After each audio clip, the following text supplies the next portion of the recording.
বাসা থেকে বের হলে শুধু শুনি একে অপহরণ করছে বা ওকে অপহরণ করছে। পুরো দেশ জুড়ে চলছেটা কি? শুধু মাফিয়াদের রাজ। এটা ছাড়া কি আর কিছু নাই? এখন তো শুনেছি নাকি শহরের মধ্যে এসেছে নতুন লেডি মাফিয়া। তাকে নাকি সবাই দেখলে ভয় পায়, কিন্তু সেই ছদ্মবেশী মাফিয়াকে আজই কেউ দেখেনি। চায়ের চমক দিয়ে আমি পত্রিকার কাগজটা পড়ে যাচ্ছি, তখনই আমার মাথায় একটা থাপ্পড় দিয়ে আমার বন্ধু বলে ওঠে, তোর মতো ভীতু এসব যদি পড়িস তাহলে তো মনে হয় তুই এগুলো দেখার আগে হার্ট অ্যাটাক করে মারা যাবি। আরে বন্ধু, আমার জীবনে এমন একটা কিছু ঘটে গিয়েছে যাতে কখনো ভাবতেও পারবে না। আমি নিজ চোখে দেখেছি মানুষকে কিভাবে ধরে ধরে শেষ করে ফেলে। বুঝতে পারলাম আমি ভীত মানুষ, কিন্তু ও যে এখন আমার সামনে চাপা মারবে তা আমি বেশ ভালোই বুঝতে পারছি। তখন ওর উদ্দেশ্যে বলে উঠি, ভাই তুই আমার ঘোড়ার ডিম দেখেছিস আমি বুঝতে পারছি, তুই এখন আমাকে চাপা মারা ছাড়া আর ভালো কিছু বলতে পারবি না। এই তো, ভালো কথা বলতে গেলেই তো গায়ের মধ্যে বাঁধে, তাই না? আমাদের সব দোষ কেন যে তোদের মতো ছেলেদেরকে ভালো কথা বলতে চাই? আসলে তুই তো একটা ভিতর ডিম। তোর ভালো আর আমার দেখা লাগবে না। ওই দিন যখন আমি করিম চাচার গাছ থেকে ডাব নিয়ে আসেছিলাম, তুই আমাকে রাইখা দৌড়ে পালিয়ে গিয়েছিস। এখন আমাকে বলছিস আমি ভিতর ডিম, তাই না? থাক বন্ধু, আমার ইজ্জতের ফালুদা বানানোর কোনো প্রয়োজন নেই। বুঝতে পারছি তুই অনেক মহান একজন ব্যক্তি, এমনি একটু সহজ সরল। যাই হোক, অনেক ক্ষুধা লেগেছে, এখন চল একটু গিয়ে খেয়ে আসি। হারামজাদা, এত খাই খাই করে লাভ কি বল? যদি না বড় কিছু করতে পারি। ভাই আমার তো একটাই স্বপ্ন, শুধু একটা সিনিয়র মেয়েকে বিয়ে করে নিজের লাইফটাকে সেটেল করে ফেলবো। লাইফে তো আর কেউ নেই, শুধু একজনই বউ থাকবে। হারামি, তুই আর ভালো হলি না। আচ্ছা, তোকে যে কথা বলার জন্য আমি এসেছি, আব্বু তোকে আর আমাকে একই ইউনিভার্সিটিতে অ্যাডমিশন করিয়ে দিয়েছে। আমরা আগামীকাল থেকে আমাদের নতুন ইউনিভার্সিটিতে যাব। তুই শুনলে খুশি হবি যে আমাদের ঢাকা বিশ্ববিদ্যালয়ে অ্যাডমিশন করিয়ে দিয়েছে। আচ্ছা ঠিক আছে, তাহলে তুই যা, আমি একটু গিয়ে খেয়ে আসি। আচ্ছা ঠিক আছে, তাহলে আমি গেলাম। আগামীকালকে দেখা হবে। আপনাদেরকে আমার পরিচয়টা তো দেওয়াই হলো না। আমি রকি, পরিবারে কেউ নেই, আমি নিঃস্ব, কারণ আমি এতিম। আমাকে বড় করেছে এতিমখানার ফাদাররা। যখন আমি একটু বসতে শিখি তখন রাহাতের বাবা আমাকে নিয়ে আসে। রাহাতের বাবা হচ্ছে এই শহরের কমিশনার। রাহাত আমার সে ছোটবেলা থেকেই বন্ধু। আমি একটু ভীত এবং কি সহজ সরল মানুষ, কিন্তু আমার ওই সহজ সরলতার ভেতরে লুকিয়ে আছে একটা ভয়ঙ্কর রোগ। যাই হোক, সেটা আপনাদেরকে একদিন বলে দেব। গল্পের সাথে থাকলে অবশ্যই সে কাহিনীটা আপনারা জানতে পারবেন। গল্পটার মধ্যে অনেক ইন্টারেস্টিং বিষয় আছে। রাহাতকে পাঠিয়ে দিয়েছি, আমার একটা ইম্পর্টেন্ট কাজ আছে। তখনই হাতের ফোনটা বেজে ওঠে। ফোনটা রিসিভ করতে ওপাশ থেকে কেউ একজন বলে ওঠে, জায়গায় চলে আসো, তোমার সাথে ওখানে কথা আছে। ফোনটা কেটে যায়। এরপর আমি সন্ধ্যাবেলা হাঁটতে থাকি ওই রাস্তায়। সামনে একটা ল্যাম্পপোস্ট, ল্যাম্পপোস্টের সামনে একটা গাড়ি দাঁড় করানো, কালো Z6। সাধারণত এই গাড়িগুলো সরকারি কর্মচারীদের জন্যই ব্যবহার করা হয়, বিশেষ করে যারা উচ্চ পদের চাকরি করে। আমি ল্যাম্পপোস্টের সামনে গিয়ে দাঁড়াতে তখনই দেখলাম একজন আগন্তুক হাতে তার সিগারেট টানছে আর আমার হাতে একটা ফাইল দিয়ে বলে উঠল, এখানে সম্পূর্ণ ডিটেলস দেওয়া আছে, তুমি চাইলে চেক করে নিতে পারো। এখানে সব কিছু দেওয়া আছে, কখন কি করতে হবে, কোথায় কি করতে হবে, এখানে সব আছে। এবং কি সবার লিস্ট এখানে আছে। ঠিক আছে, এক সপ্তাহের মধ্যে আমি কাজটা করে ফেলবো। কিন্তু আমারটা কোথায়?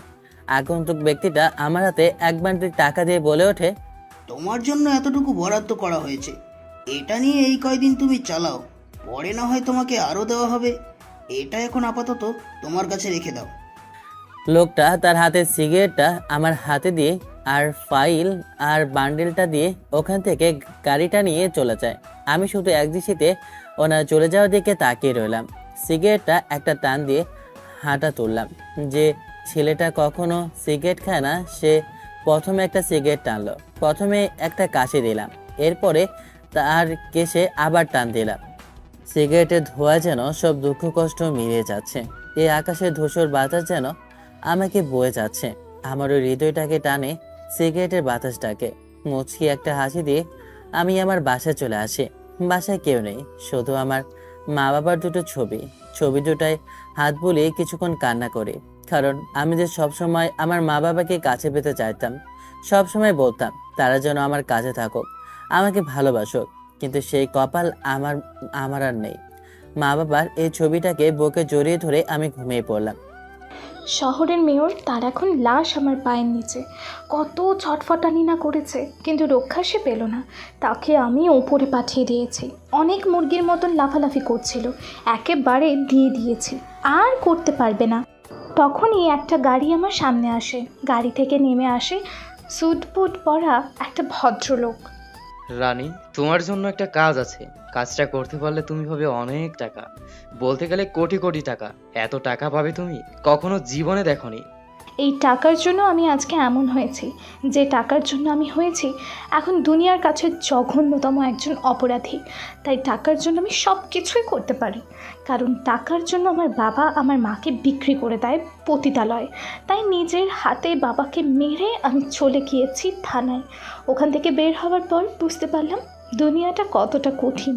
ওখানে চলার জন্য যে আমাকে এই পথটা বেছে নিতে হয়েছে, তাই তো এখন মাফিয়া কুইন নামে পরিচিত। এখন প্রত্যেকটা মানুষ শুধু ভয়ে আতঙ্কই কাঁপে আমার নাম শুনলে, থরথর করে। বড় বড় এমপি মন্ত্রীরাও কেঁপে ওঠে। যার কথা আমি তোমাকে বলছি, যে আমার পথের কাঁটা। আমি যতই স্মাগলার তৈরি করি এবং কি সাপ্লাই করি, কিন্তু ওর কাছে সবকিছুর সব তথ্য আগে থেকে চলে আসে। ও চিতার থেকে অনেক ভয়ানক। ও যখন যাকে একবার টার্গেট করে তাকে ছাড়ে না। এই পর্যন্ত আবার অনেক কিছু বরবাদ করে ফেলেছে। তাই আমি ওকে কোনোভাবেই ছাড়তে চাই না। অল্প বয়সে অনেক কিছু করেছে, শুধু একটাই কারণ, তার মধ্যে নেই ডর, শুধু আছে শুধু তার মিশর। এই নাও, এই ফাইলের মধ্যে তার সম্পূর্ণ ডিটেইল দেওয়া আছে। তাকে সবাই ডিপার্টমেন্টের মধ্যে ছুটে নামেই জানে। তার এখনো ছবি আমি খুঁজে পাইনি। যখন আমি পাবো তোমাকে মেইল করে পাঠাবো। আর সে তোমাদের ভার্সিটিতেই অ্যাডমিশন নেবে। শুধু তুমি তাকে খুঁজে বের করবে, এটাই হচ্ছে তোমার কাজ। তাকে কিন্তু চিনতে ভুল করবে না। অতীতে তাকে আমি একবার দেখেছি, খুবই কম বয়সী, তোমার থেকে অনেক কম। তাকে আমি ভালোভাবে দেখতে পারিনি, তাই আমার এখনো স্পর্শতার চেহারাটা নেই। তাই বলছি তোমাকে, সে কিন্তু অনেকটা ভয়ানক। তাই তাকে চিনতে ভুল করবে না। আমার থেকে আজ পর্যন্ত কেউ পালিয়ে যেতে পারেনি, তাই আশা করি আপনি এসব নিয়ে চিন্তা করবেন না। আপনি আমার কাজটা ঠিকমতো করলেই হবে। আপাতত ব্যাংকে আমার 50 কোটি টাকা দিয়ে দিন, বাকি কাজ হওয়ার পর 50 কোটি টাকা দিয়ে দিলেই হবে।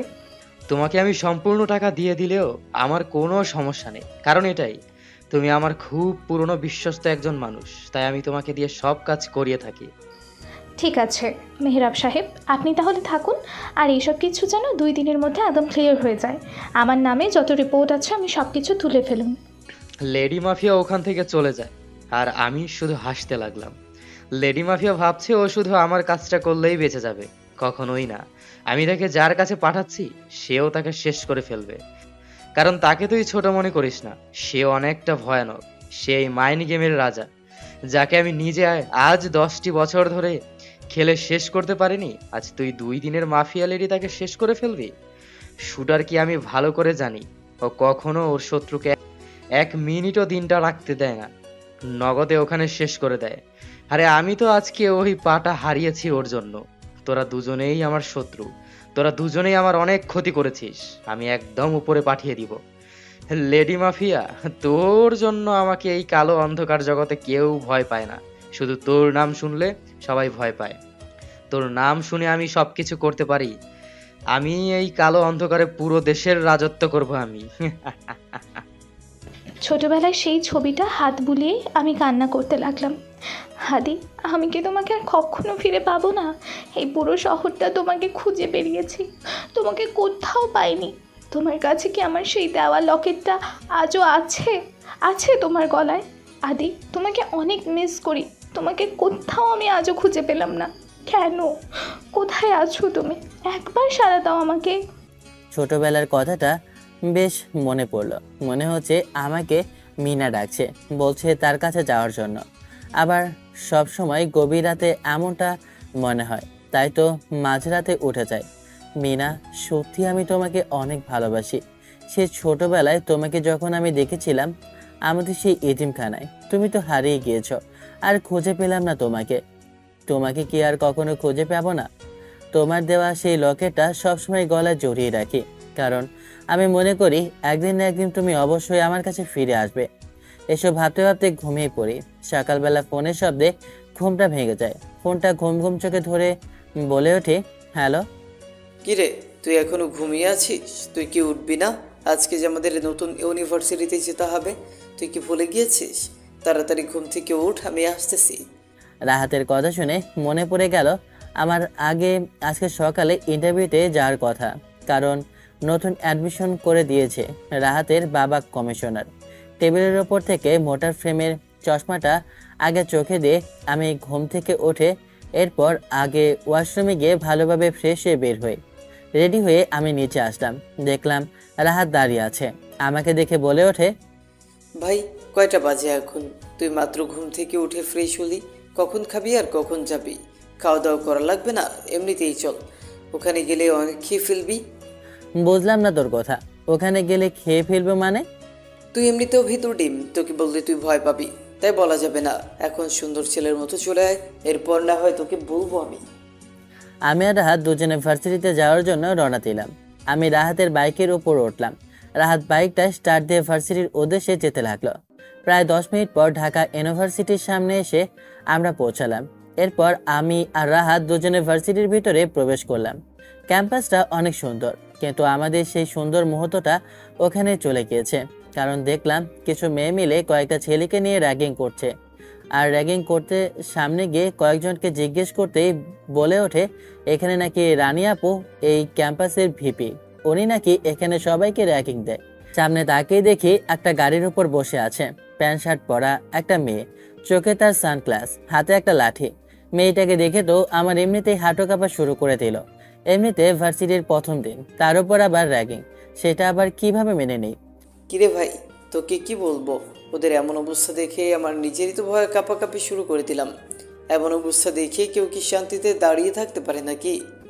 তখনই দেখলাম মেয়েগুলো ওই ছেলেগুলোর জামা কাপড় সব খুলে এরপর বলে ওঠে, এখন তোরা এই পুরো ভার্সিটিটা জোরে দৌড় লাগাবি। যত সময় ধরে না আমি তোদেরকে বলবো থামার জন্য, অত সময় ধরে দৌড়াতে থাকবি।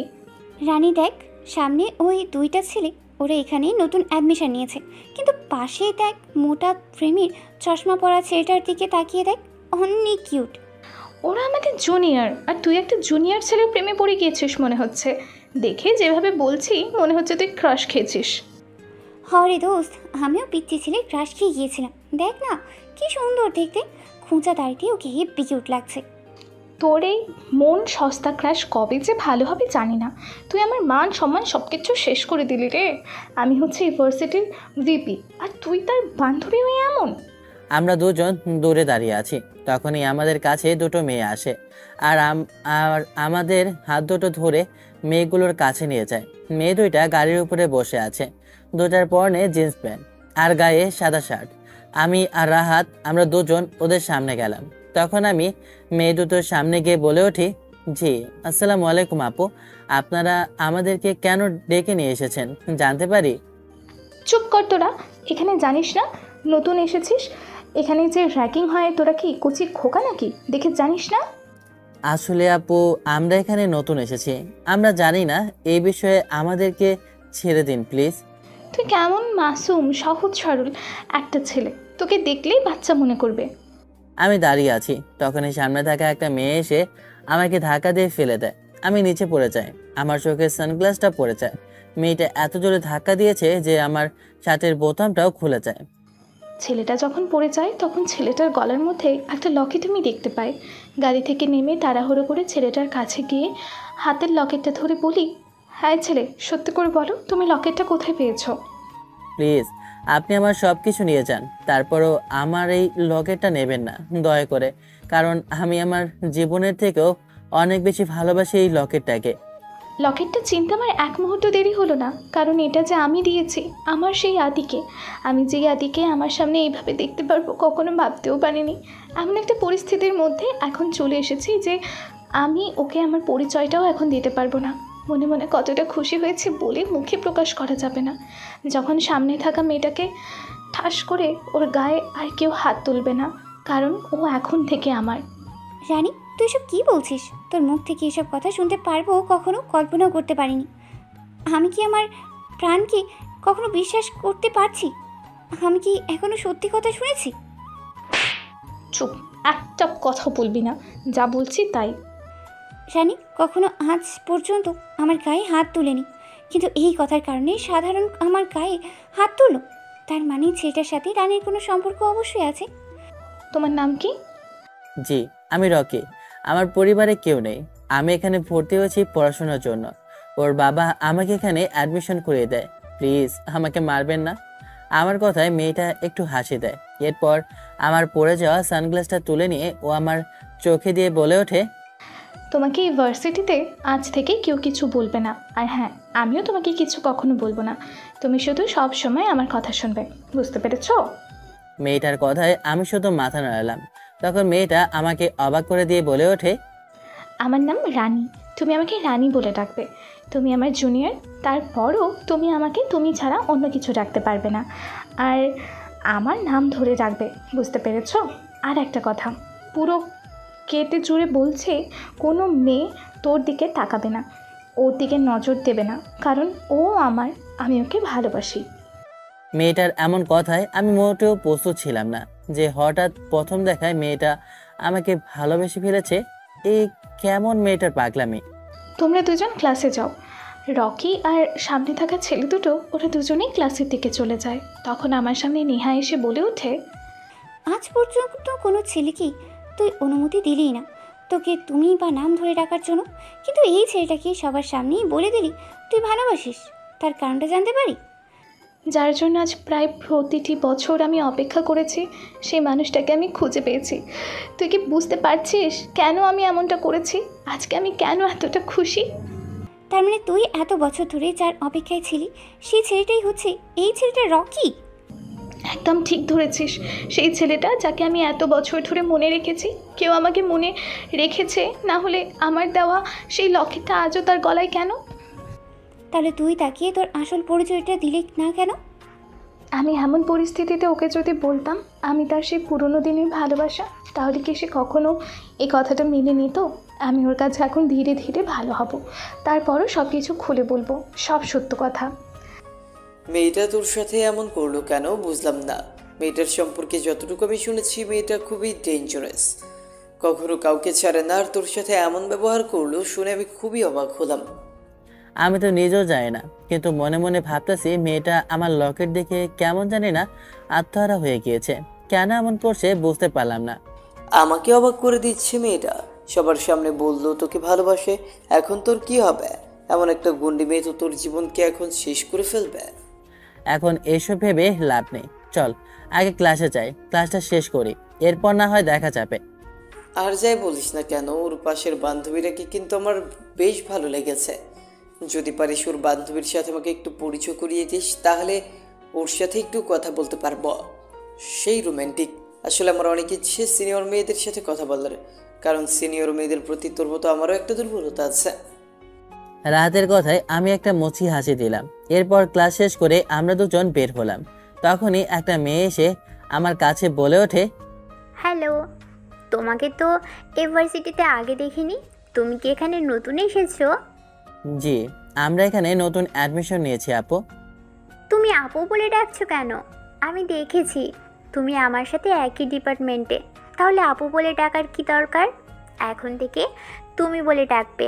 আমি ফারজানা, আর তুমি? জি, আমি রকি।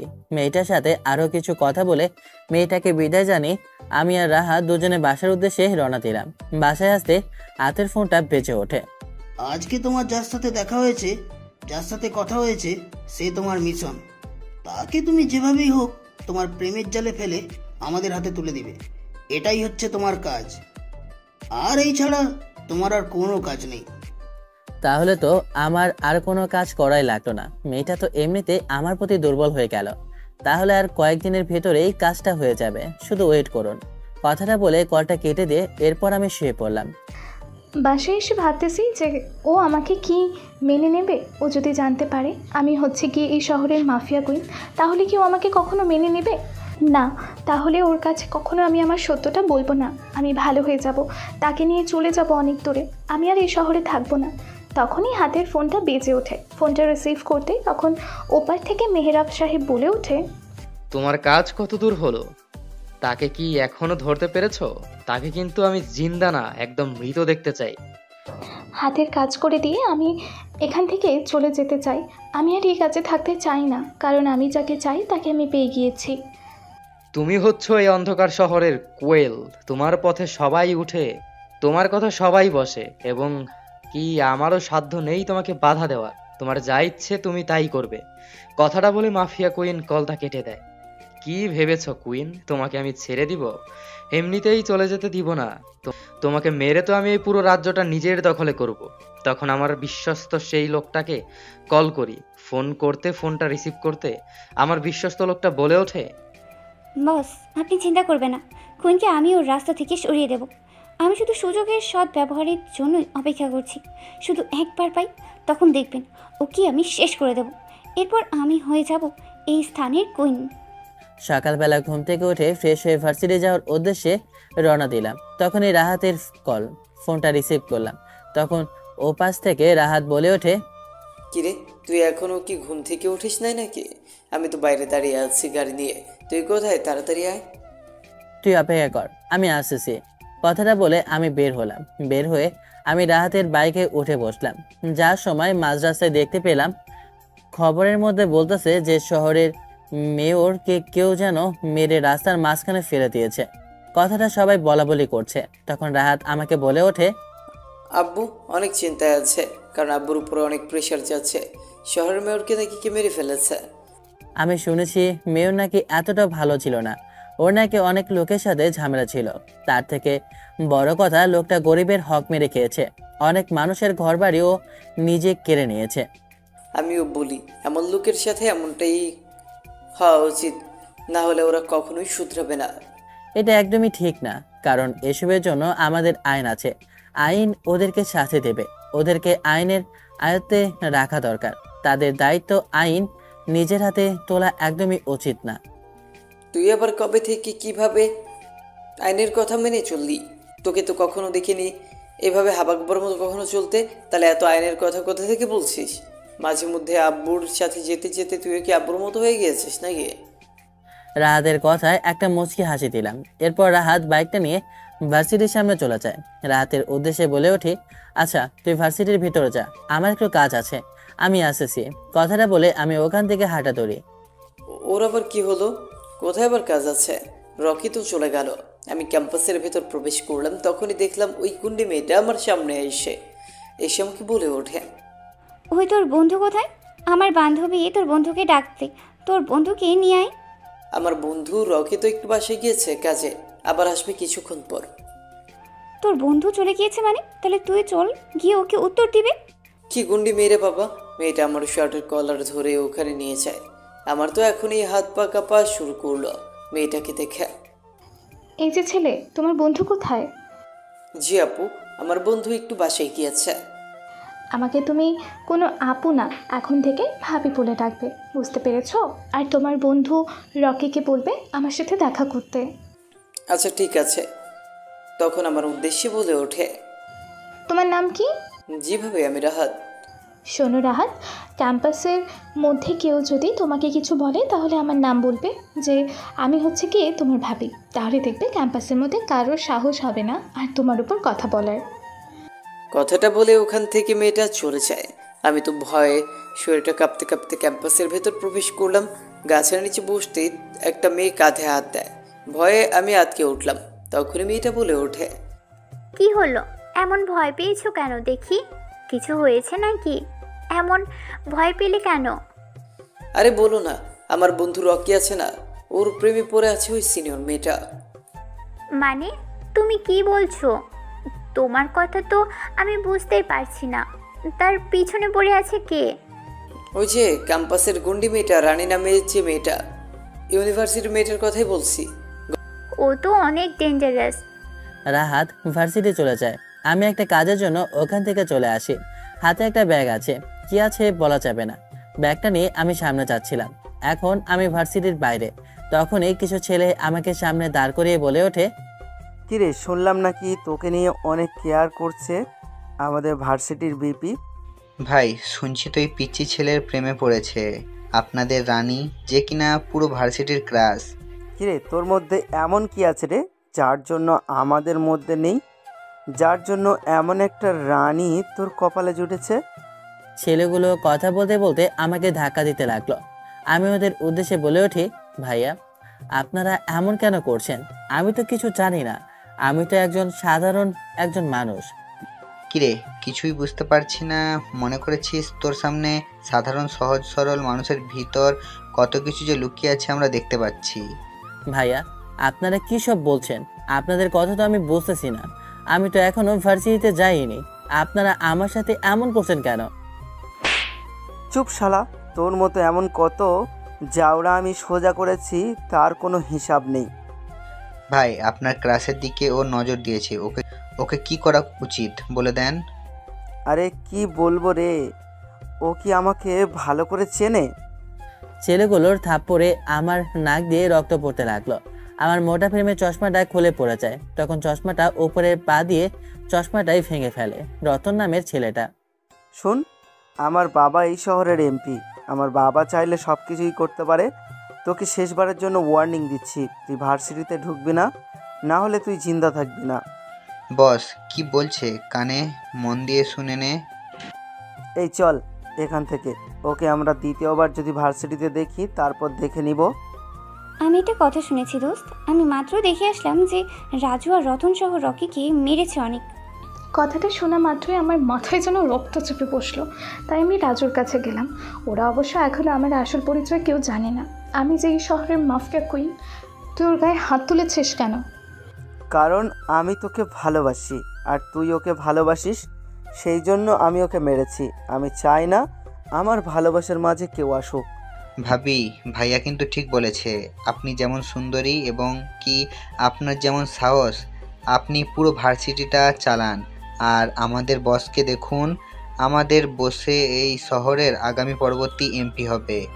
ওনার বাবার টাকা পয়সার কোনো অভাব নেই, উনি আপনাকে একদম রানীর মতো করে রাখবে। আপনার নামটা যেমন রানী, আপনি থাকবেন সঠিক রানীর মতো। আপনি রাজার রাজ্যেই মানাবে, আপনি রাজার কাছেই মানাবে। আমি ল্যান্ডমাইন, যে আমার পায়ে পাড়া দেয় সে কখনো জিন্দা থাকে না, কথাটা তোকে বলে দিলাম। আমি তো তোমার মতো এমন একটা জেদি মেয়ে চাই যাকে আমি আমার করে রাখবো। নাক বেয়ে রক্ত পড়ছিল, তাই রুমাল দিয়ে রক্তটা বন্ধ করলাম। ফার্মেসি থেকে ওষুধ নিয়ে রক্তটা বন্ধ করে ওখান থেকে সোজা হাঁটা ধরলাম। তখনই হাতের ফোনটা বেজে ওঠে। ফোনটা রিসিভ করলাম। তখন কেউ বলে ওঠে, তোমাকে একটা লোকেশন পাঠাচ্ছি, ওখানে অবৈধভাবে কাজ কারবার চলছে। ওখানে অবৈধ অস্ত্র আজকে পাচার করবে, তুমি তাড়াতাড়ি ওই লোকেশনে চলে যাও।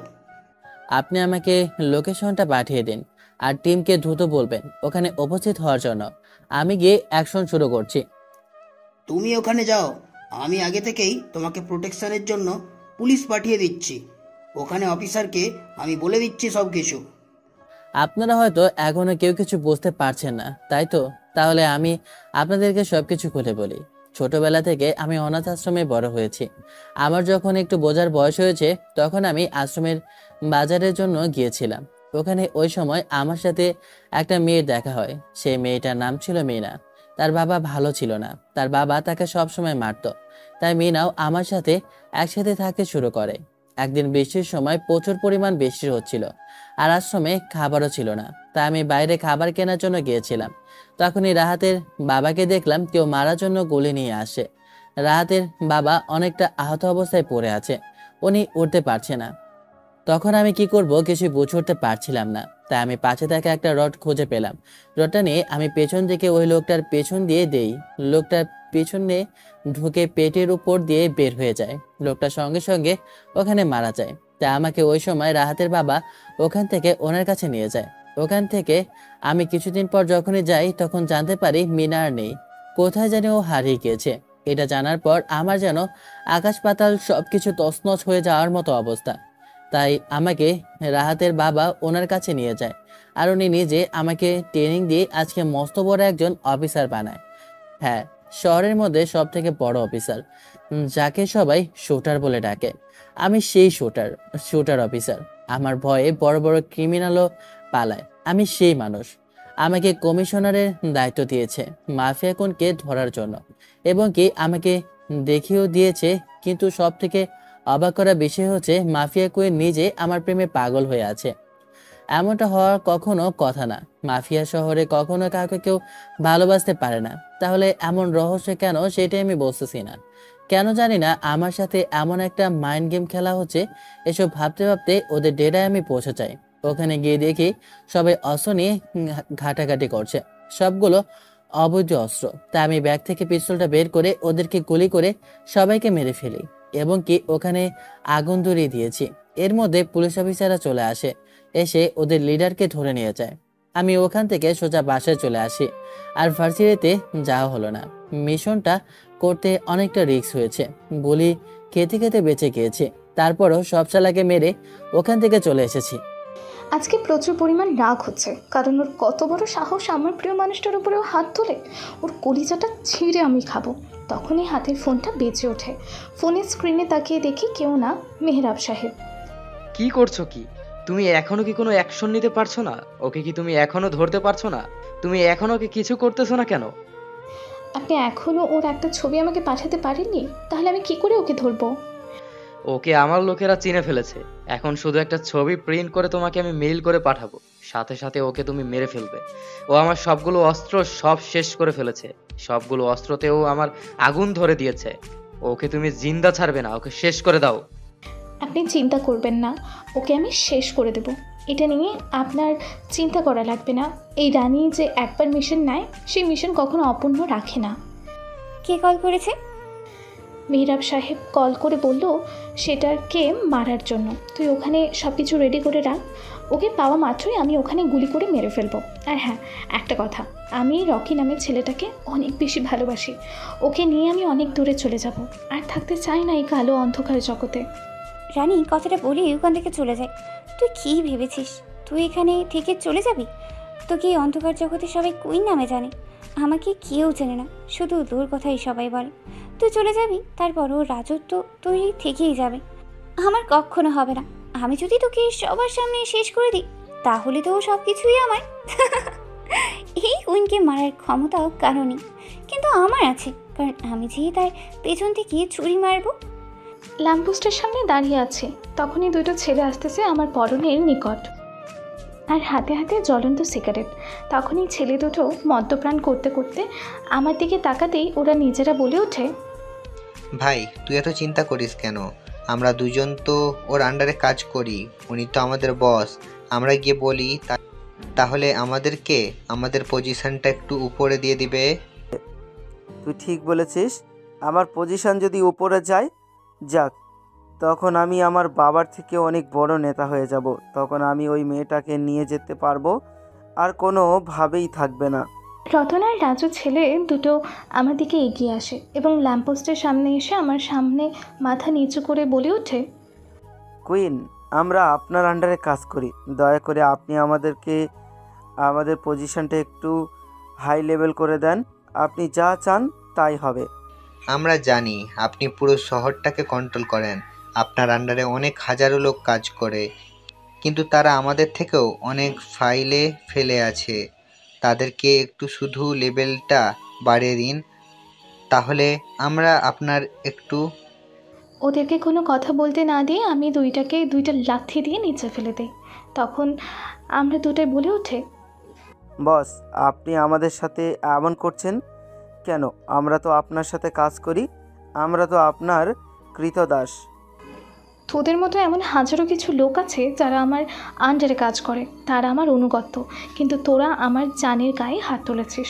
তোরা আমার জানের গায়ে হাত তুলে যত বড় অপরাধ করেছিস, তার শাস্তি হচ্ছে মৃত্যু। কে কে কে তুমি? মানে আপনি কথা বলছেন?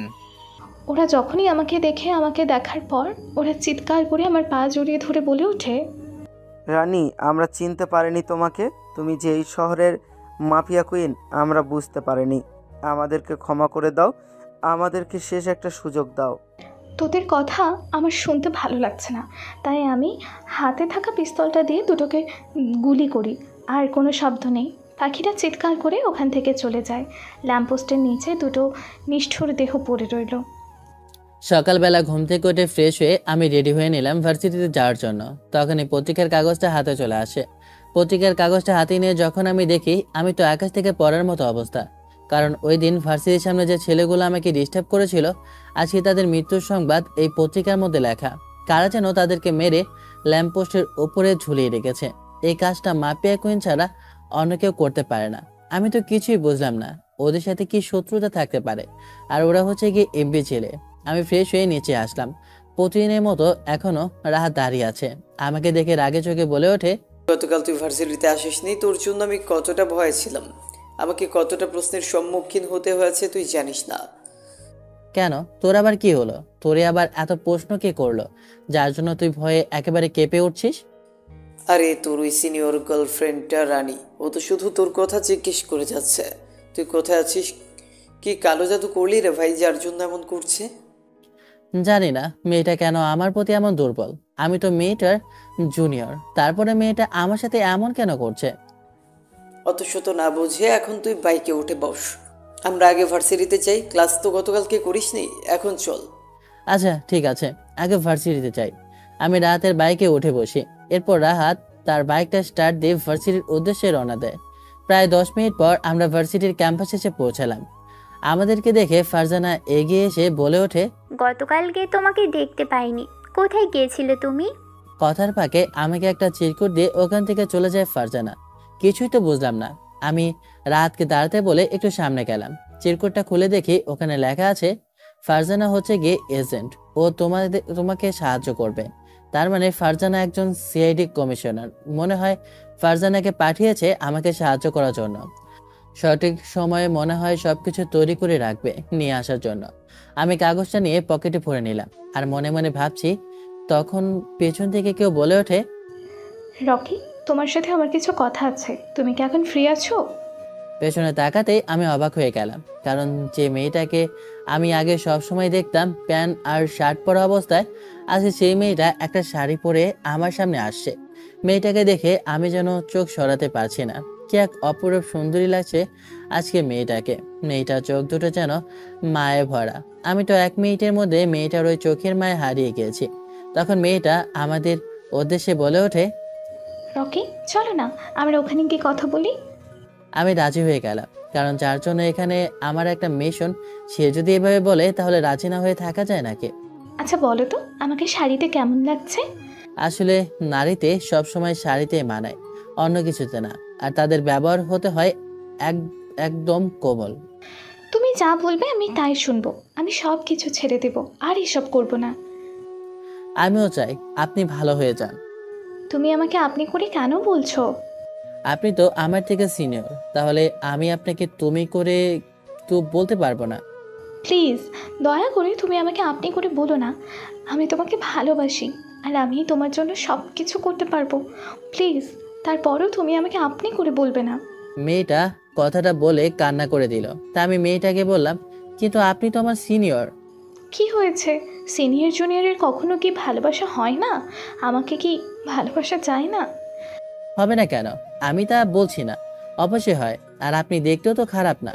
কিন্তু তার আগে আমরা না হয় বন্ধু হই, এরপর না হয় সবকিছু। আপনি ধীরে ধীরে পরিবর্তন হন, তারপর ভেবে দেখব। তুমি আমাকে যা বলবে আমি তাই শুনবো। আমি তোমার কথা শোনার জন্য প্রস্তুত আছি। আচ্ছা ঠিক আছে, তাহলে চলেন ওইদিকে গিয়ে একটু হেঁটে আসি। তখন মেয়েটা বলতে লাগলো, জানো, ছোটবেলায় আমার মা বাবা কেউ ছিল না। সবাইকে আমি হারিয়ে ফেলেছি। বাবাকে হারিয়েছি দুর্ঘটনায়। ও আচ্ছা, তাহলে তো আপনার ছোটবেলা অনেক কষ্ট গিয়েছে। না, তার মধ্যেও আমি একজন স্পেশাল মানুষকে পেয়েছিলাম। রানী যখন এই কথাগুলো বলছে আমার যেন মন ছুঁয়ে যাচ্ছে। বারবার শুধু মিনার কথাই মনে পড়ছে। তা আমি নিজের অজান্তায় মেয়েটাকে বলে উঠি, ছোটবেলায় আমিও একজনকে ভালোবাসতাম। আপনার যেমন স্পেশাল মানুষ ছিল, আমার ছিল সেই মানুষটা, জীবনে চাইতে অনেক মূল্যবান। কথাটা বলতে যাব যখন বলছিলাম তখনই হাতের ফোনটা বেজে ওঠে। দেখলাম কমিশনারের কল। তাই আমি, আচ্ছা তাহলে তোমার সাথে আমার আগামীকালকে কথা হবে। আমি ক্যাম্পাস থেকে বের হয়ে গেলাম। ওখান থেকে বের হয়ে ফোনটা রিসিভ করলাম। তখন কমিশনার সাহেব ওপাশ থেকে বলে ওঠে, শোনো, রাঘু বল তো সব কিছু হয়ে গিয়েছে। এখন শুধু তুমি ধরবে মাফিয়া কুইনকে। আর শোনো, মেহেরাব কিন্তু অনেকটা ক্ষেপে আছে। তোমার ওপর যে কোনো মুহূর্তে যে কোনো কিছু করে ফেলতে পারে, তাই তুমি সাবধানে থাকো। এর মধ্যে সব ব্যবস্থা তোমার জন্য আমি করে রাখছি। কথাটা বলে কমিশনার কলটা কেটে দেয়। আমি রাহাতকে বলি, শরীরটা ভালো না রে। এটা বলে আমি ওখান থেকে বাসায় চলে আসি। বাসায় এসে সবকিছু রেডি করে রাখি। পিস্তলটা আগে বের করে ঠিক জায়গায় রেখে দিই, এরপর সব প্ল্যান করতে থাকে। মেহরাব সাহেব, তাহলে আপনি কি ভাবতেছেন? আমি কিন্তু শুটারের ছবি বের করে ফেলেছি, তোমাকে মেইল করে পাঠাচ্ছি। আপনি আমাকে মেল করে পাঠান, আমিও দেখতে চাই কে এই শুটার যাকে ভয় পুরো মাফিয়া কেঁপে ওঠে। সকালবেলা ঘুম থেকে উঠে ফ্রেশ হয়ে রেডি হচ্ছে, কারণ ভার্সিটিতে যেতে হবে। হঠাৎ করে ফোনটা বেজে ওঠে। ফোনটা রিসিভ করতেই তখন ওপাশ থেকে কোনো একজন মেয়েলি কণ্ঠে বলে ওঠে, আপনার জন্য একটা খবর আছে। তোমাকে তো আমি ঠিক চিনতে পারলাম না। আমার সম্পর্কে হয়তো বা আপনাকে বলেই দিয়েছি, আমি সিআইডির প্রধান ফারজানা। তোমার কাছে এমন কি খবর আছে যা তুমি এখন আমাকে বলতে চাও? আজকে আফজাল সহ তার দলবল নিয়ে সবাই আজকে ড্রাগস নিয়ে দেশের বাইরে যাচ্ছে এবং তারা কন্টেনার করে মেয়ে পাচার করছে। কি বলছো? এটা কখন হতে যাচ্ছে? এটা আগামী কাল রাত থেকে হতে চলেছে। আমি এটা পাক্কা খবর পেয়েছি। আপনার ডিপার্টমেন্টের সবাইকে আমি বলেই দিয়েছি। গ্রুপে যারা মেম্বার আছে তারা সবাই এক জায়গায় হয়ে যাবে। তোমার গ্রুপে যারা আছে সবাইকে অ্যাক্টিভ থাকতে বলো, আমি সবসময় সতর্ক থাকবো। ঠিক আছে, আপনি একটু সাবধানে থাকবেন। আমাকে ধরা ছোঁয়া ওদের কল্পনার বাইরে। আমাদেরকে ধরতে হলে ওকে যে আঙ্গুর মাছ হতে হবে। কথাটা বলে আমি কলটা কেটে দিই। তখনই আবার কল আসে। এখন কল করেছে রাহাত। ফোনটা রিসিভ করলাম। তখন রাহাত বলে ওঠে, আর কতকাল ঘুমিয়ে থাকবে এভাবে? এভাবে ঘুমোতে ঘুমোতে সারা জীবনটাই তো পার করে দিলে। আর ঘুমাস না ভাই, এবার একটু ভার্সিটিতে তো যেতে হবে। আরে হারামজাদা, আমি কই ঘুমাচ্ছি? আমি তো ভার্সিটি যাওয়ার জন্য রেডি হচ্ছি। ভাই, তোর ভার্সিটিতে যে লাভ কি? তুই তো গিয়ে শুধু তোর ওই সিনিয়র গুন্ডি মেয়েটার সাথে সময় কাটাবে। এছাড়া তো তোর আর কোনো সময় আমি দেখছি না। সিনিয়র হলে কি তার সাথে প্রেম করা যায় না? আর ও কিন্তু আগে থেকে ভালো হয়ে যাচ্ছে। কালো জাদু করেছিস মেয়েটার উপর। মেয়েটা যেমন রাগে ছিল, যেমন অত্যাচারে ছিল, তেমনটা আগের মতো নেই। কি জাদু করলি রে ভাই যে মেয়েটা এমন হয়ে গেল? হারামজাদা, তুই চুপ কর। এখন কোথায় আছিস সেটা আমাকে বল, আমি আসতেছি। এই তো আমি তোর বাসার নিচেই। তোর বাসায় গেলে আর মনে কর শয়তানি করতে করতে সময় পার হয়ে যাবে, তাই আমি বাসার ভেতরে ঢুকছি না। তুই ওখানে থাক, আমি আসতেছি। 1 মিনিটে কথাটা বলে আমি ওখান থেকে সোজা নিচে চলে আসলাম। নিচে আসতেই দেখলাম রাহাত বাইকটা নিয়ে বসে আছে। তখন আমি ওর বাইকে উঠে বসলাম। রাহাত বাইকটা নিয়ে ভার্সিটির উদ্দেশ্যে রওনা দেয়। প্রায় 10 মিনিট পর আমরা ভার্সিটির সামনে এসে পৌঁছালাম। তখন আমাদেরকে ডেকে ফারজানা এগিয়ে এসে বলে, কি ব্যাপার, তোমাদের আসতে এত লেট হলো যে? কোনো সমস্যা হয়নি তো আসতে? আমি এটা বুঝি না, তুমি শুধু ব্লকের কোথাকার জিজ্ঞেস করো। আমিও তো এখানে দাঁড়িয়ে আছি, আমাকেও তো জিজ্ঞেস করতে পারো, তাই না? ওহো, আমি একদম তোমার কথা ভুলে গিয়েছি। তুমি যেখানে দাঁড়িয়েছিলে আমার মনেই ছিল না। ছোটোখাটো একটা অপমান অবশ্যই করে ফেলেছো, আমি বেশ বুঝতে পারছি তোমার কথা শুনে। রাহাতের কথা শুনে আমরা দুজন হেসে উঠলাম। আমাদের এমন হাসি দেখে রাহাত বলে ওঠে, গরিবের সাথে কত মজা মস্কারি করবি? তোদেরই তো এখন দিন, তোরাই তো করবি, তা না হয় আর কে করবে? আমরা 3 জন বসে ক্যাম্পাসের মধ্যে গল্প করছিলাম। তখন ফারজানা বলে ওঠে, আচ্ছা, আমার একটা কল এসেছে, তোমরা এখানে বসো, আমি একটু কথা বলে আসি। ফারজানা উঠে চলে যায়। আমি আর রাহাত ওখানে বসে আছি। জি বলুন কমিশনার সাহেব, বলুন কি করতে পারি? আমাকে এখন যে দায়িত্ব দেওয়া হয়েছে তা সঠিকভাবে পালন করো, বুঝতে পেরেছো?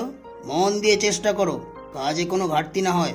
আপনি চিন্তা করবেন না, আমি কোনোদিনও কুইনকে বাঁচতে দিব না। আমি তেমন একটা খবর পেয়েছি যা শোনার পর আমার নিজেরও উড়ে যায়। আমি জানি এটা কোনোভাবেই রকি মেনে নিতে পারবে না। এমন কি কথা যে কথা মেনে নিতে পারবে না রকি? কথাটা খুবই সিক্রেট, তাই কাউকে বলা যাবে না। এটা যদি 5 কান হয়ে যায় তাহলে দেখা গেছে তোমার জায়গায় এখানে অন্য কেউ আসলেও কোনো কিছুই হবে না। যত বড় পাওয়ারফুলি বা আসুক না কেন, কোনোভাবেই বাঁচানো সম্ভব না। এমন কি কথা যে কথা কমিশনার সাহেব আমাকে বলতে চায় না? কমিশনার সাহেব কলটা কেটে দেয়। আমি ভাবতে লাগলাম এমন কি কথা আছে যে কথা আমাকে কমিশনার সাহেব বলতে চায় না। আমি আর রাহাত দুজনে বসে আছি। তখনই রাহাত আমার উদ্দেশ্যে বলে ওঠে, রকি, তোকে একটা কথা বলতাম কিন্তু বলতে পারছি না। কেন রে ভাই, তুই কি মেয়ে মানুষ নাকি? হ্যাঁ, ফাজলামি করিস? তোর তোর আবার কিসের লজ? হ্যাঁ, তুই কথাটা বলতে পারিস না কেন? হ্যাঁ, আর যদি না বলতে পারিস তাহলে এক কাজ কর, একটা শাড়ি কিনে দিই, পরে বসে থাক, তাহলে তার লজ্জা হবে না। হারামজাদা, মস্কারি একটু কম কর। ভালোই তো আমাকে নিয়ে দেখছি তুই মস্কারি করছিস। তাহলে এত রং ঢঙের কথা না বলে ঠিকভাবে বল না, হয়েছেটা কি? আসলে ফারজানাকে আমার ভালো লাগে, কিন্তু ওকে আমি বলতে পারছি না। ও, এ ব্যাপার। তাহলে আমার বন্ধু এখন দেখছি প্রেমে পড়েছে, তাহলে কি আর করার আছে, ওকে বলে দে। না রে ভাই, আমার কিন্তু ভয় লাগছে বলতে। ও যদি না বলে দেয় তখন কি হবে? আমি ফারজানাকে কথাটা বলতে যাব, তখন রাহাত আমার মুখটা চেপে ধরে। ফারজানা এর ভেতরে চলে আসে। কি হলো রাহাত, তুমি রকিকে এভাবে মুখ চেপে ধরেছো কেন? কি বলতে চাও তুমি, বলো। রাহাতের কাছ থেকে আমি মুখটা সরিয়ে নিয়ে ফারজানাকে বলে ওঠে, আসলে রাহাত তোমাকে ভালোবাসে, ও ভয়ে বলতে পারছে না। শালা আমাকে বলেছে, তাই আমি তোমাকে বলতে চাইলাম, কিন্তু আমাকেও বলতে দিচ্ছে না, তাই আমি তোমাকে বলে দিলাম। আমার কথা শুনে ফারজানা একটু লজ্জা পেল।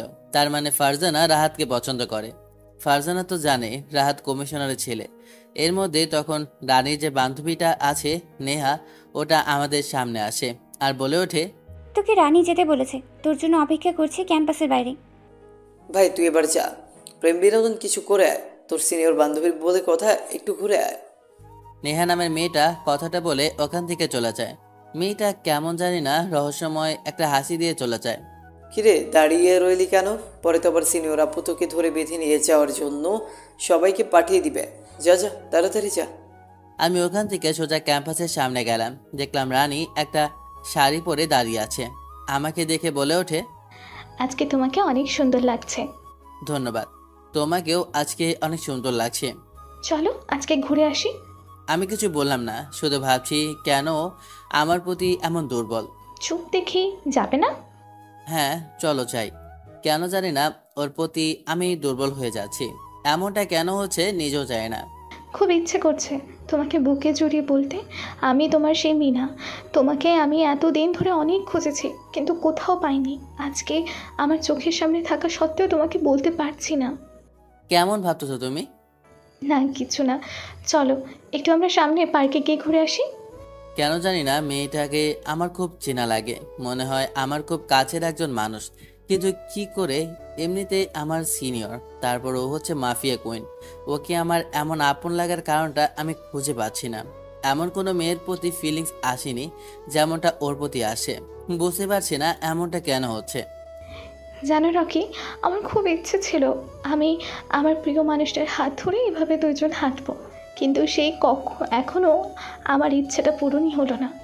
খুব ইচ্ছে আমার তার বুকে মাথা রেখে একসাথে আমি চাঁদ দেখব। তাকে আমি খুব ভালোবাসি, কথাটা যে আমি আজও তাকে বলতে পারলাম না। জানো রকি, আমার জীবনে একটা অতীত আছে, যে অতীতটা আমার জীবনটা পুরো তছনছ করে দিয়েছে। মোটা ফ্রেমের চশমাটা ঠিক করে আমি রানীর দিকে তাকিয়ে বলে ওঠি, তোমার জীবনে এমন কি ঘটনা ঘটে গিয়েছে যার জন্য তোমার জীবনটা পুরো এমন নষ্ট হয়ে গিয়েছে? জানো রকি, আমার বাবা কখনোই ভালো মানুষ ছিল না। আমার জন্মের পর থেকে দেখতাম আমার মায়ের গায়ে সব সময় হাত তুলতো। একদিন আমি বাসায় আছি, এখন দেখি আমার বাবা আমার মাকে পতিতালয়ে নিয়ে যাচ্ছে। এটা দেখার পর আমি কি করে সহ্য করে থাকতে পারি বলো? তখন পাশে থাকা একটা রড আমার বাবার পেটে দিয়ে ভরে দিই। তারপর আমি জেলে যাই।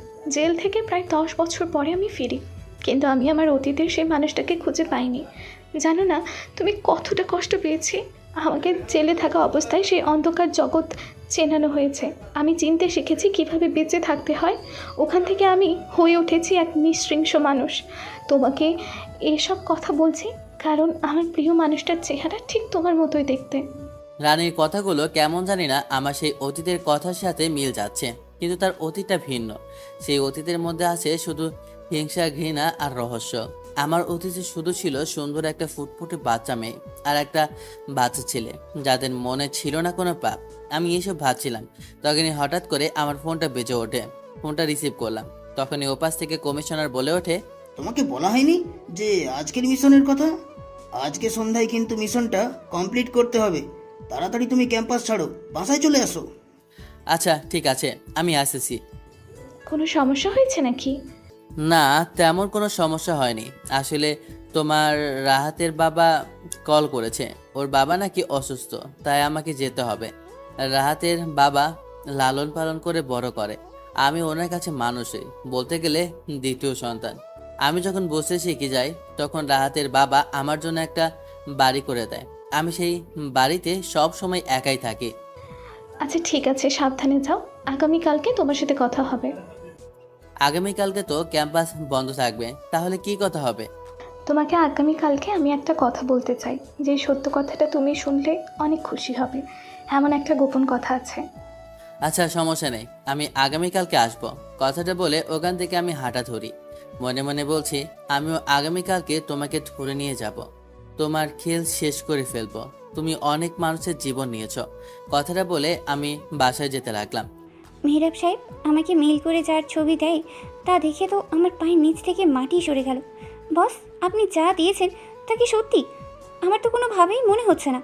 মানে তুমি কি বলতে চাও? আমি তোমাকে মিথ্যা বলছি? এটাই সত্য কথা, আর কেউ না। আমি সব তথ্য পেয়ে তোমাকে দিচ্ছি। বস, আপনিও কি অবাক হবে না যে আমাদের লেডি কুইন এই ছেলেটারই প্রেমে পড়ে আছে? মানে কি বলতে চাচ্ছ তুমি? আমি তো তোমার কোনো কথাই বিশ্বাস করতে পারছি না। আমি আপনাকে যা বলছি তাই সত্যি। আপনার শত্রু আরও দুজনেই একসাথেই। তাহলে তো দুটাকেই একসাথে একবারে শেষ করে ফেলতে হয়। বাসায় এসে সব কিছু করে আমি রেডি হয়ে নিলাম। আজকের মিশনের জন্য সবাই প্রস্তুত। আমি এখনো আসিনি, সবাই আমার জন্য অপেক্ষা করছে, তাই আমি রেডি হয়ে নিচে আসলাম। সব কিছু রেডি আছে, আপনি গেলেই অ্যাকশন শুরু হয়ে যাবে। অন্ধকার রাতে দেখলাম গাড়ি করে অনেকে অনেক কিছু নিয়ে যাচ্ছে। এখানে ট্রাকের ভিতরে হয়তোবা মেয়েদেরকে বন্দি করে রেখেছে, পেছনে আছে ড্রাগস। এখনই আর সুযোগ আছে, চাইলে এখনই আমরা হামলা করতে পারি। এখন না, দাঁড়াও, এখনো তো ওদের বস আসছে না। ওদের বস মেহেরাবের জন্য অপেক্ষা করে। যত তাড়াতাড়ি সম্ভব মালগুলো ইন্ডিয়ার বাইরে নিয়োজিত হবে। যদি একবার শুটার খবর পাই তাহলে কিন্তু আর রক্ষা নেই। আমারও যতদিন ধরে বেঁচে আছে ততদিন ধরে আমরা ধান্দা একেবারে বন্ধ হয়ে যাবে। তখনই দেখলাম কালো গাড়ি করে মেহেরাব সাহেব আসে। আমি তখনই গুলি করে সবগুলো গাড়ির চাকা পাংচার করে দেই, আর সবাই পুরো রাস্তাটা ঘিরে ফেলে। তখনই আমি পিস্তল দিয়ে মেহেরাবের গাড়িটা ধরে ফেলি। তখন মেহেরাব হাত উঁচু করে বলে ওঠে, আমাকে ছেড়ে দাও শুটার, তুমি যা চাও আমি তোমাকে সব দিব। যত টাকার প্রয়োজন আমি তোমাকে সব দিব, তারপরও তুমি আমাকে ছেড়ে দাও। এই শুটার কখনো অন্যের কাছে বিক্রি হয় না। কালো অপরাধ কখনো এই শুটারকে চিনতে পারবে না। তোর মতো 2 টাকার এমন মানুষ আমি আমার এই পিস্তল দিয়ে শেষ করে ফেলি। তোদের মতো ডাস্টবিন বেঁচে থাকার মানেই হচ্ছে আমাদের দেশকে শুধু জঘন্য করা। আমি তোকে কথা দিচ্ছি আমি ভালো হয়ে যাব। আমি এখন থেকে একবারে চলে যাব, আমাকে তুই জিন্দা ছেড়ে দে। কি ভেবেছিলি তুই আমি তোর কাছে আত্মসমর্পণ করব? না, কোনোভাবেই না। তুই যদি গুলি চালাস তাহলে এই মেয়েটাকে আমি শেষ করে ফেলবো। কথাটা বলেই মেহেরাব তার পকেট থেকে পিস্তল বের করে ফারজানার কপালে ধরে বলে, আজকে আমার জন্য হারামজাদা পালিয়ে গিয়েছে। ও কি ভেবেছে পালিয়ে আমার হাত থেকে বেঁচে যাবে? এটা কোনোভাবেই সম্ভব না। যাদেরকে বাঁচিয়েছি ওদেরকে তোদের বাসায় পৌঁছে দেওয়ার জন্য ব্যবস্থা কর, আর মাল সবগুলো থানায় দিয়ে আসো। কথাটা বলে আমি বাসায় চলে আসি। হাতে ফোনটা বেজে ওঠে, দেখি মেহরাব সাহেব কল করেছে। ফোনটা রিসিভ হতেই ওপাশ থেকে মেহরাব সাহেব বলে ওঠে, সব কিছু ব্যবস্থা কর, আগামীকালকে ওদের সবাইকে শেষ করে ফেলবো, কাউকেই বাঁচতে দিব না। এই শুটার আমার সবকিছু কেড়ে নিয়েছে, আমিও ওর জীবনের সবকিছু কেড়ে নিতে চাই। তুমি সবাইকে বলে দাও। বস, আপনি চিন্তা করবেন না, আমি সব কিছু আগে থেকে প্ল্যান করেছি। আগামীকালকে দেখবেন মজা। কিরে, আজকের রাতটা কেমন জানি আমার কাছে গভীর লাগছে। রাতটা কেন শেষ হচ্ছে না সেটা আমার কাছে খুব বিরক্ত লাগছে। আমি শুধু ভাবছি যখন জানতে পারবে যে রকি আমি তার সেই প্রিয় মানুষটা, তখন ওর রিয়াকশনটা কেমন হবে ওটা দেখার জন্য আমি যে অধীর আগ্রহে আছি। আমি আমার সেই আদিকে বলতে চাই যে তাকে আমি কতটা ভালোবাসি। দীর্ঘ 15 বছর ধরে তার ভালোবাসা দিয়ে আমার এই বুকের মধ্যে চাপা। তাকে কিভাবে বোঝাবো তাকে কতটা ভালোবেসে আমি বুকে ধরে রেখেছি। আমি ওকে সব কিছু খুলে বলে আমি ওখান থেকে ওকে নিয়ে যাব সারা জীবনের জন্য, আর ফিরবো না এই অন্ধকার জগতে। আমি ভালো থাকতে চাই, আমার প্রিয় মানুষটাকে নিয়ে আমি ভালো থাকতে চাই। চাই না এই স্বার্থপর দুনিয়ায় আর ফিরে আসতে। আদিকে আমাকে মেনে নিবে না, ও কখনো আমাকে নিরাশ করবে না, ও আমাকে সত্যি মেনে নেবে, কারণ ও আমাকে ভালোবাসে। মনটা কেমন জানি না করছে। কি জন্য আমাকে আগামীকালকে দেখা করতে বলল রানী জানি না, কেনই বা আমাকে যেতে বলল। ক্যাম্পাসের মধ্যে কি এমন কথা বলবে? এর মধ্যে রাহাতের ফোনটা বেজে ওঠে। দেখে রাহাত কল করেছে। ফোনটা রিসিভ করতে ওপাশ থেকে রাহাত বলে ওঠে, কিরে বন্ধু, তুই দেখি সিনিয়র মেয়ে পেয়ে যে বন্ধুটাকে ভুলে গেলি? আগামীকাল শুনলাম তুই নাকি তোর সিনিয়র বান্ধবীর সাথে দেখা করবি। তোকে আবার এ কথাটা কে বলল বুঝলাম না। নিজের বন্ধুকে বলতে তোর খুব লজ্জা করে তাই না? অন্য মেয়ের কাছ থেকে আমাকে শুনতে হয়। আরে তা কেন হতে যাবে? আমি এমনি জিজ্ঞেস করলাম, তুই কার কাছ থেকে শুনেছিস? আরে ভাই, আমাকে ফারজানা বলেছে। আসলে মেয়েদের পেটে কোনো কথা থাকে না। মেয়েরা যাকে ভালোবাসে তাকে সবকিছুই খুলে বলে এবং কি তাকে অন্ধের মতো বিশ্বাস করে। কিরে, তুই আবার কোথায় হারিয়ে গেলি? আরে না বল, আরে না আসলে আমি আগামীকালকে দেখা করব। কি একটা কথা বলবো সেই জন্য। বুঝতে পারলাম, সেই জন্যই তোমাকে ছেড়ে তুই একাই চলে এসেছিস ভার্সিটি থেকে। রাহাতের সাথে আরো কিছু সময় কথা বলে কলটা কেটে দিই। এরপর আমি ঘুমিয়ে পড়ি। ফারজানা, আগামীকালকে সব পোস্ট নিয়ে তুমি রেডি থাকো। আগামীকালকে বড় একটা বিপদ হতে যাচ্ছে।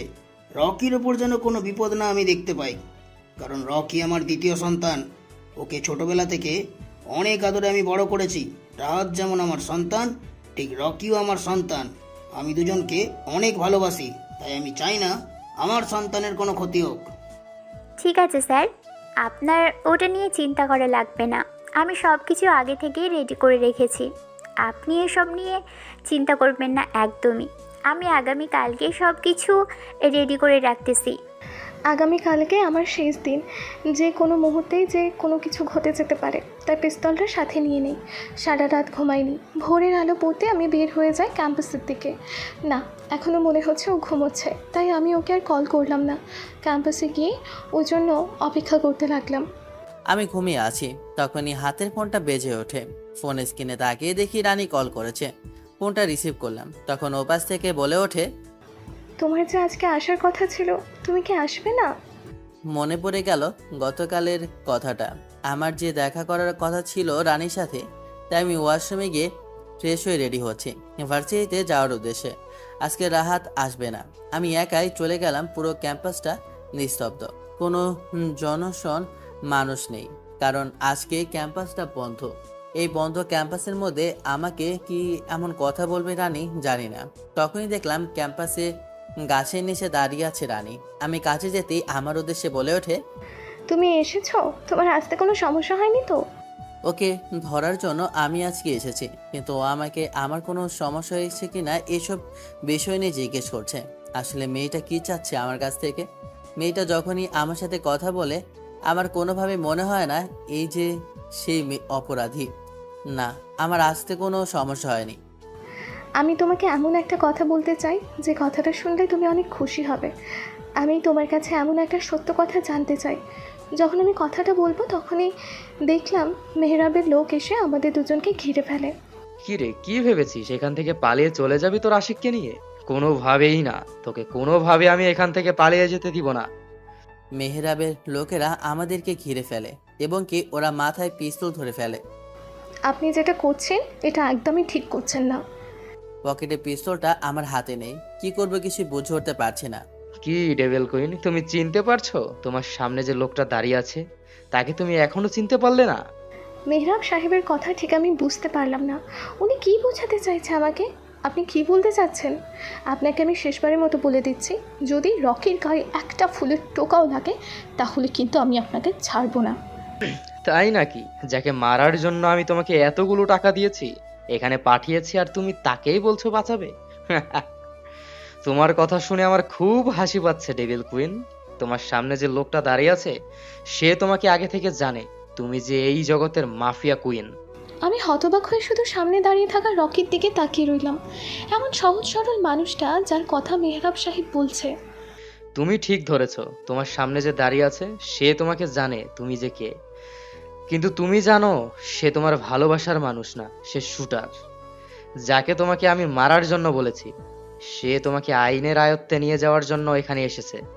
আমি জানি রানী, তুমি অনেক কষ্ট সহ্য করে আজকে এমন একটা জায়গায় এসেছো। আমি তোমাকে কথা দিচ্ছি, তুমি একজন ভালো মানুষ হয়ে যাবে। তুমি শুধু আমার সাথে চলো। আমার চোখ ভিজে গেল। আমি চোখের পানি ফেলতে ফেলতে বললাম, আমার সাথে এমনটা কেন করলে? আমি তো তোমাকে ভালোবাসি। ওর কথা শুনে আমি যেন কিছু বুঝে উঠতে পারলাম না। ও কি বলতে চাচ্ছে আমাকে? ভালোবাসা মানে? ও কি পাগল হয়ে গিয়েছে?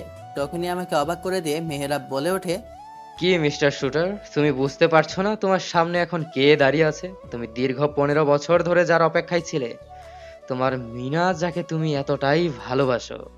কথাটা যেন আমি নিজের কানকে বিশ্বাস করতে পারছি না।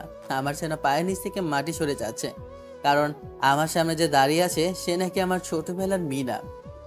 কিন্তু আফসোস, এখানে কারোই মিল হবে না, সবাইকেই মরতে হবে আমার হাতে। কথাটা বলে যখনই গুলি করতে যাবে মেহেরাব, তখনই দেখলাম ফারজানা পুলিশ ফোর্স নিয়ে এসে গোলাগুলি শুরু করে। তখনই দেখলাম রানী তার হাত থেকে পিস্তল বের করে আমাকে সেভ করে নিয়ে যেতে লাগলো।